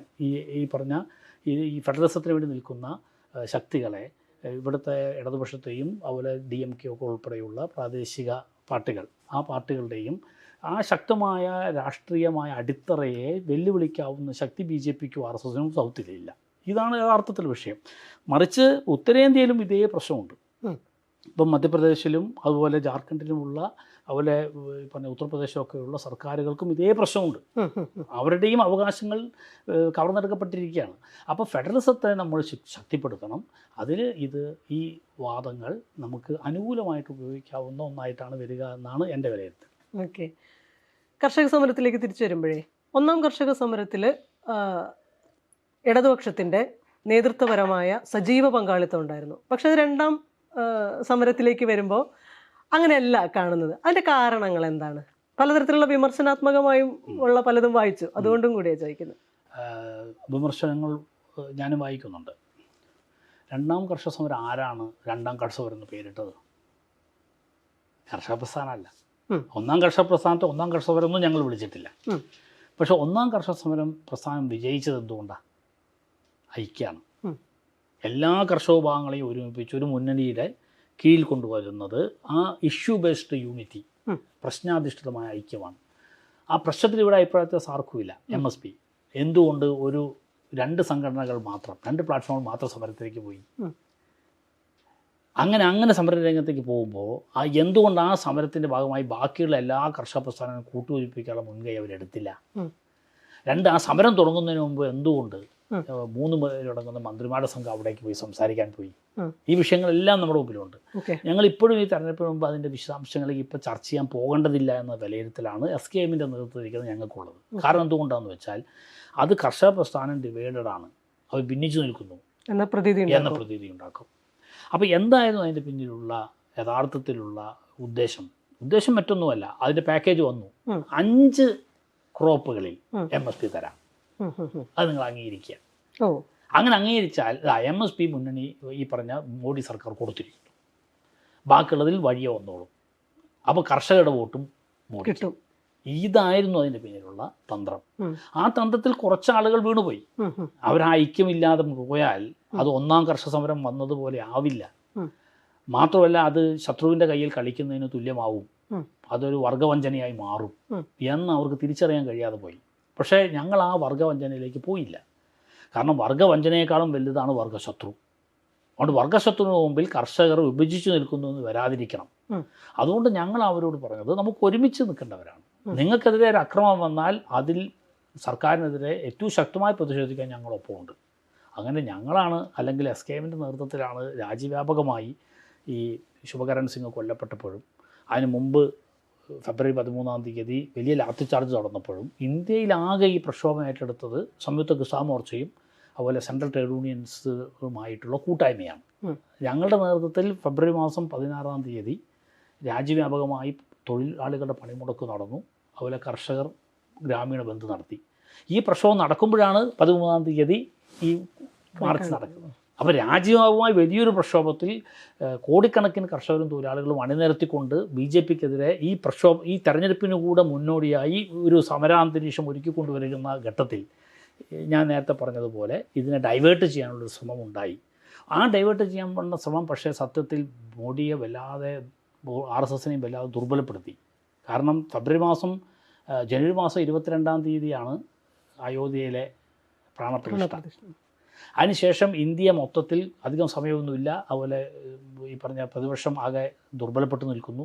നിതീഷ് കുമാറിനെ ഉൾപ്പെടെ അവർ അങ്ങോട്ട് കൊണ്ടുപോയി. അപ്പോൾ ആകെ ദുർബലപ്പെട്ട് നിൽക്കുന്ന സമയത്ത് ഈ ഒരു വിഷയത്തെ കേന്ദ്രീകരിച്ചുകൊണ്ട് മുന്നോട്ട് പോവുക, GDPയുടെ 5 ട്രില്യൺ ഡോളറിലേക്ക് 3-ാം സ്ഥാനത്തേക്ക് ലോകത്തെ ഏറ്റവും വലിയ സമ്പദ്ഘടനയായി ഇന്ത്യയെ മോഡിയുടെ നേതൃത്വത്തിൽ മാറ്റുന്നു എന്ന പ്രചരണവും രാമക്ഷേത്രം കൊണ്ടുവന്നു എന്ന പ്രചരണവും കൂടി ഈ അയഥാർത്ഥമായ 2 ആവശ്യങ്ങൾ മുന്നോട്ട് വെച്ചുകൊണ്ടുള്ള വലിയ പ്രചരണത്തിലൂടെ നമുക്ക് മുന്നോട്ട് പോകാമെന്നാണ് അവർ കരുതിയത്. പക്ഷേ കർഷക സമരം അതിനിടയ്ക്ക് ഇതുപോലെ വന്നു. അതിൽ ഗവൺമെൻറ്റിൻ്റെ ഭാഗത്തു നിന്ന് നടത്തിയ തയ്യാറെടുപ്പുകളും അടിച്ചമർത്തലുകളും ഒരു കർഷകനെ വെടിവെച്ച് കൊന്നതും കർഷകരാകെ ഗവൺമെൻറ്റിനെതിരാണെന്നുള്ളതും അതുപോലെ കാർഷിക പ്രതിസന്ധിയുമായി ബന്ധപ്പെട്ട നയങ്ങൾ എല്ലാ ടെലിവിഷനുകളിലും എല്ലാ പത്രങ്ങളിലും വ്യാപകമായ എഡിറ്റോറിയലുകൾ, ചർച്ചകൾ, അങ്ങനെ പൂർണ്ണമായും ജനങ്ങളുടെ യഥാർത്ഥ ജീവിത പ്രശ്നങ്ങൾ ചർച്ച ചെയ്യപ്പെട്ടു. അത് കഴിഞ്ഞ ഉടനെ ഇലക്ട്രൽ ബോണ്ട് വന്നു. അത് BJP വല്ലാതെ ദുർബലപ്പെടുത്തി. അതിനുശേഷം കേജ്രിവാളിനെ അവർ അറസ്റ്റ് ചെയ്തു. അത് വിപരീത ഫലം ചെയ്തു. അവർക്കെതിരായി വന്നു. മൊത്തത്തിൽ അവർ ഡിക്റ്റേറ്റർഷിപ്പിലേക്ക് പോവുകയാണെന്നുള്ള പ്രതീതി വന്നു. അപ്പോൾ ഈ പറഞ്ഞ ജനുവരി മാസം 22 ശേഷം നടന്ന എല്ലാ സംഭവവികാസങ്ങളും RSSന്റെ മോഡിയുടെയും കയ്യിൽ നിന്ന് പോയി. ഇതാണ് യഥാർത്ഥത്തിൽ നടന്നത്. അതിനെ യഥാർത്ഥത്തിൽ എത്രത്തോളം നന്നായി നമുക്കൊരു ഡിപ്ലോമാറ്റിക്കായി ഇടതുപക്ഷത്തിന് മേൽക്കൈ കിട്ടുന്ന വിധത്തിലും ഇടതുപക്ഷ അതുപോലെ കോൺഗ്രസും ആം ആദ്മി പാർട്ടി ഉൾപ്പെടെയുള്ള മുന്നണിയെ ഒരുമിപ്പിച്ച് നിർത്തുന്നതിനും കഴിയുന്ന വിധത്തിലേക്ക് മച്വേർഡായി ഉപയോഗപ്പെടുത്താൻ കഴിഞ്ഞിട്ടുണ്ടെന്നുള്ളത് നമുക്ക് പിന്നീട് വിമർശനമായി പരിശോധിക്കാം. പക്ഷെ പൊതുവേ BJPയുടെയും RSSന്റെയും ആ മേൽക്കൈ നഷ്ടപ്പെട്ടു കഴിഞ്ഞു. ഇപ്പോൾ ഒന്നാം ഘട്ട പോളിംഗ് വന്നപ്പോൾ തന്നെ ഞാൻ മനസ്സിലാക്കുന്നത് 8 സീറ്റുകൾ ഉത്തർപ്രദേശിൽ മത്സരിച്ചെടുത്ത് 1 സീറ്റ് മാത്രമാണ് BJP പ്രതീക്ഷയുള്ളതെന്നാണ്. അത് മുഴുവൻ വെസ്റ്റേൺ ഉത്തർപ്രദേശിൽ നിന്നാണ്. കർഷക് പ്രസാദ് നല്ല സ്വാധീനമുള്ള പ്രദേശം. ആ രൂപത്തിൽ BJP ബീഹാറിലും അതുപോലെ തന്നെ ഉത്തർപ്രദേശിലും മഹാരാഷ്ട്രയിലും ഉൾപ്പെടെ അവരുടെ ശക്തികേന്ദ്രങ്ങൾ ഉൾപ്പെടെ ഗുജറാത്തിലടക്കം ഇപ്പോൾ രജപുത്രരുടെ വലിയൊരു പ്രക്ഷോഭം അവിടെ നടക്കുന്നു. അതും ഈ പറഞ്ഞ പോലെ വർഗ്ഗപരമായ വിഷയങ്ങളാണ്. ഞാൻ വിശദാംശത്തേക്ക് പോകുന്നില്ല. ഇതെല്ലാം കാണിക്കുന്നത് BJPക്ക് ദോഷകരമായ അന്തരീക്ഷം ഉണ്ടാക്കുന്നതിൽ കർഷക പ്രസ്ഥാനം, തൊഴിലാളി പ്രസ്ഥാനം അവരുടെ നടത്തിയ പ്രക്ഷോഭങ്ങൾ ഒരു അന്തരീക്ഷം ഉണ്ടാക്കി. ഞാൻ ഒരു ഘട്ടം ഇങ്ങനെ വരെ പറയും, ഈ കർഷകരുടെ പ്രക്ഷോഭം ഇങ്ങനെ ഉയർന്നു വന്നില്ലായിരുന്നെങ്കിൽ ഒരുപക്ഷെ പ്രതിപക്ഷത്തെ ഐക്യം ഉണ്ടാവില്ല. പ്രതിപക്ഷത്തെ നിങ്ങൾ ഒരുമിച്ച് നിൽക്കാനുള്ള ആത്മവിശ്വാസം ഉണ്ടാവില്ല. സുപ്രീം കോടതിയിലെ ജഡ്ജിമാർക്ക് പോലും ഇലക്ട്രൽ ബോണ്ട് വിഷയത്തിൽ മോഡിക്കെതിരെ ഒരു ഉറച്ച നിലപാടെടുക്കാൻ ഉള്ള ശേഷി ഉണ്ടാവുമായിരുന്നില്ല. ഇന്ത്യൻ ജനാധിപത്യത്തെ സംരക്ഷിക്കുന്നതിൽ ഈ കർഷകരും തൊഴിലാളികളുടെയും ഈ ഐക്യം, ആ തൊഴിലാളികളുടെയും കർഷകരുടെയും പ്രക്ഷോഭം അത് വലിയ പങ്കാണ് വഹിച്ചിട്ടുള്ളത്. അത് ഇന്ത്യയുടെ രാഷ്ട്രീയ ചരിത്രത്തിലെ തെരഞ്ഞെടുപ്പ് രാഷ്ട്രീയത്തെ ഉൾപ്പെടെ തെരഞ്ഞെടുപ്പേതര സമരങ്ങൾ എന്നാണ് നമ്മൾ പറയാം. Electoral struggle and non electoral struggle. ആ നോൺ ഇലക്ട്രൽ സ്ട്രഗിളിനെ സ്വാധീനിക്കുന്ന വിധത്തിലേക്ക് തിരിച്ചാണ് സാധാരണഗതിയിൽ ഉണ്ടാവാറ്. പക്ഷേ ഇക്കുറി തിരിച്ചാണ്. അതുകൊണ്ടാണ് ഈ തെരഞ്ഞെടുപ്പ് തീർച്ചയായും പ്രതിപക്ഷവും BJPയും തമ്മിലുള്ളതല്ല, ജനങ്ങളാകെയും അതിൽ പ്രതിപക്ഷവും ഉണ്ട് BJPക്കെതിരെ എന്നതുമായിട്ട് വരുന്നു. അതുകൊണ്ട് തന്നെ 1977 പോലുള്ള ഒരു വലിയ ജനകീയമായ ഒരു അസേർഷൻ, ഒരു എന്താ പറയുക, ഒരു മുന്നോട്ട് പോക്ക് ഇടതുപക്ഷത്തിന് അതുപോലെ തന്നെ കോൺഗ്രസ്സിന്, ആം ആദ്മി പാർട്ടിക്ക്, അവരൊക്കെ ഉൾപ്പെടുന്ന പ്രതിപക്ഷത്തിന് വലിയ രൂപത്തിൽ ജനപിന്തുണ.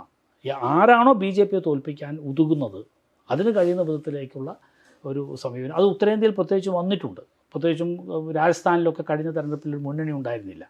പക്ഷേ ഇക്കുറി അവർ CPMന് സീറ്റ് കൊടുക്കാൻ തയ്യാറായി. കോൺഗ്രസ്സാണ് കൊടുത്തത്. 5 MLAമാർ കോൺഗ്രസ്സാണ്, 2 പേരാണ് BJP, 7 പേരാണ് മൊത്തം ആ ലോക്സഭാ സീറ്റിൽ.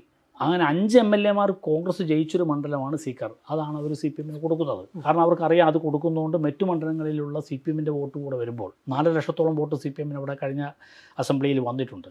അവർക്കും ഒരുപാട് സീറ്റുകളിൻ്റെ ഗുണം കിട്ടും. അപ്പോൾ ആ ഒരു പൊതുധാരണ ഇന്ത്യയിലാകെ വരുത്താൻ നമുക്ക് സാധിച്ചിട്ടുണ്ട്. കേരളത്തിലേത് പ്രത്യേക സാഹചര്യമാണ്. ഇന്ത്യ മുന്നണിയിലെ ഘടകകക്ഷികൾ തമ്മിൽ ഏറ്റുമുട്ടുന്നു എന്നുള്ളത് അത് നമുക്ക് ആ രൂപത്തിൽ കാണാം.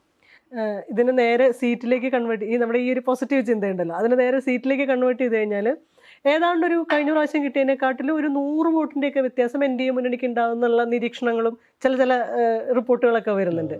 ഏതാണ്ട് എത്ര സീറ്റ് കണക്ക് വെച്ചിട്ട് പറയുമ്പോഴേ അങ്ങനെ പറയാൻ വിലയിരുത്തലില്ല. സത്യം പറഞ്ഞാൽ ഞാൻ അങ്ങനെ ഒരു സോളജി ഒരു ശാസ്ത്രമാണ്, നമ്മളതിനെ വളരെ ഗൗരവത്തോടെ കാണേണ്ടതാണ്. പക്ഷേ എനിക്കതിലൊരു അഭിപ്രായം പറയാനുള്ള ഒരു പ്രാഗൽഭ്യം അല്ലെങ്കിൽ ഒരു വൈദഗ്ധ്യം അതിനെക്കുറിച്ച് എനിക്കില്ല. അതുകൊണ്ട് ഞാനങ്ങനെ പറയാൻ ആളല്ല. പക്ഷേ ഞാനൊരു കാര്യം ഉറപ്പിച്ച് പറയാം, ഈ തെരഞ്ഞെടുപ്പ് ഇന്ത്യയുടെ നിലനിൽപ്പിന് വേണ്ടിയുള്ളൊരു തെരഞ്ഞെടുപ്പാണെന്ന്. അതിന് ഞാൻ പറയാൻ ഒരു പ്രധാനപ്പെട്ട കാരണം, ഈ തെരഞ്ഞെടുപ്പിൽ ഒരുപക്ഷെ രാഷ്ട്രീയ പ്രവർത്തകരെക്കാളും കൂടുതൽ ഈ തെരഞ്ഞെടുപ്പിന് നേതൃത്വം കൊടുക്കുന്നത് രവീഷ് കുമാറിനെ പോലുള്ളവരാണ്, ധ്രുവരാത്രിയെ പോലുള്ളവരാണ്. നിങ്ങൾ എന്താണ് ഒരു പേര്, നേഹ റാത്തോഡ്, അവരൊരു കലാകാരിയാണ്. അവർ ഉത്തർപ്രദേശിലെ ഒരു ഭോജ്പൂരി കലാകാരിയാണ്. പക്ഷെ അവർ എത്ര ശക്തമായിട്ടാണ് അവർ ആ കലയെ ഇവർക്കെതിരെ ഉപയോഗിക്കുന്നത്.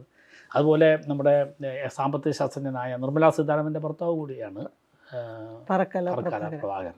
അപ്പോൾ ഈ നിങ്ങൾക്ക് തന്നെ അറിയാവുന്ന എത്രയോ നിങ്ങളുടെ സുഹൃത്തുക്കളായിട്ടുള്ള ജേർണലിസ്റ്റുകൾ അവർക്കറിയായത്, കാരണം ഇങ്ങനെ ഈ ആളുകളെല്ലാം പിടിച്ച് ജയിലിലിടുകയാണ്. ഇപ്പം 10 വർഷമാണ് നമ്മുടെ സായിബാബയെ ജയിലിലടച്ചത്. സായിബാബ ജയിലിലടച്ചിട്ട് 10 വർഷത്തിന് ശേഷം പുറത്തു വിടുന്നു. അയാളൊരു കുറ്റവും ചെയ്തിട്ടില്ലെന്ന് ജഡ്ജി പറയുന്നു. അപ്പോൾ ആ 10 വർഷത്തിന് ആര് മറുപടി പറയും? മോഡി മറുപടി പറയുമോ? സഞ്ജീവ് ഭട്ട്, ഉമർ ഖാലിദ്. അപ്പോൾ ഇവിടെ ഒരു നിയമത്തിൽ മാറ്റം വരണ്ടേ? ഇങ്ങനെ നിങ്ങൾ പക്ഷപാതപരമായി യാതൊരു തെളിവുകളും ഇല്ലാതെ ആളുകളെ പിടിച്ച് ജയിലിലിട്ടാൽ ആ ജയിലിലിട്ട ഉദ്യോഗസ്ഥൻ ജയിലിൽ പോകണ്ടേ? അത് വേണ്ടവത്ത് പരിഹരിക്കാൻ തയ്യാറാവാത്ത കീഴ്ക്കോടതിയിലെ ജഡ്ജിമാർ അവരതിൻ്റെ ഉത്തരവാദിത്തം ഏറ്റെടുക്കണ്ടേ? ഇവർക്ക് അവരുടെ ജീവിതത്തിൽ നഷ്ടപ്പെട്ട 10 വർഷത്തിന് നഷ്ടപരിഹാരം കൊടുക്കണ്ടേ? അത് സമൂഹത്തിൽ ഉത്തരവാദിത്വമില്ലേ? ഉണ്ടല്ലോ. അപ്പോൾ ഇതെല്ലാം അറിയാവുന്ന ഒരു വലിയൊരു വിഭാഗം വ്യക്തികൾ, സിറ്റിസൺസ്, അല്ലെങ്കിൽ ഈ പറഞ്ഞ പോലെ പൗരന്മാർ, ആ പൗരന്മാരാകെ BJPക്കും RSSനുമെതിരെ ഭരണഘടനയെ സംരക്ഷിക്കാനും സെക്യുലർ സംരക്ഷിക്കാനും പ്രക്ഷോഭ രംഗത്തേക്ക് വരുന്ന ഒരു അന്തരീക്ഷമുണ്ടല്ലോ. ഈ അന്തരീക്ഷത്തിൽ തീർച്ചയായും ഞാൻ എണ്ണം പറയുകയല്ല, ഞാനതാണ് പറഞ്ഞത് നേരത്തെ, അടിയന്തരാവസ്ഥയ്ക്ക് ശേഷം എന്താണോ ഇന്ദിരാഗാന്ധിക്കും കോൺഗ്രസിനും സംഭവിച്ചത്, മോഡിക്കും BJPക്കും അതാണ് ഈ തെരഞ്ഞെടുപ്പിൽ സംഭവിക്കുക. അതൊരു പക്ഷേ കേരളത്തേക്കാൾ കൂടുതൽ BJPക്കെതിരെ വലിയ ഒരു വികാരം ഉള്ളത് ഉത്തരേന്ത്യയിലാണ്. അതിൽ ഇടതുപക്ഷ പ്രസ്ഥാനങ്ങളും അതുപോലെ തന്നെ കർഷക സംഘടനകളും ട്രേഡ് യൂണിയൻ സംഘടനകളും വലിയ പങ്കാണ് വഹിച്ചത്. ചരിത്രത്തിലെ വലിയൊരു പങ്ക്, ലോകത്തിന് തന്നെ മാതൃകയാവുന്നൊരു പങ്ക് വഹിച്ചു. ഇന്ത്യൻ ജനാധിപത്യം സംരക്ഷിക്കുക എന്നുള്ളത് ലോകത്തിൻ്റെ ജനാധിപത്യം സംരക്ഷിക്കാൻ പോലും അനിവാര്യമാണ്. അതുകൊണ്ട് അത് ഈ ഇന്ത്യയിലെ ജനങ്ങൾ അത് തീർച്ചയായും ചെയ്യാനുള്ള പ്രാപ്തിയുള്ളവരാണെന്ന് അവർ ഞങ്ങൾ തെളിയിച്ചിട്ടുണ്ട്. ഞാൻ വളരെ ആത്മവിശ്വാസത്തോടു കൂടിയാണത് പറയുന്നത്. അങ്ങനെ സംഭവിക്കട്ടെ. Thank you.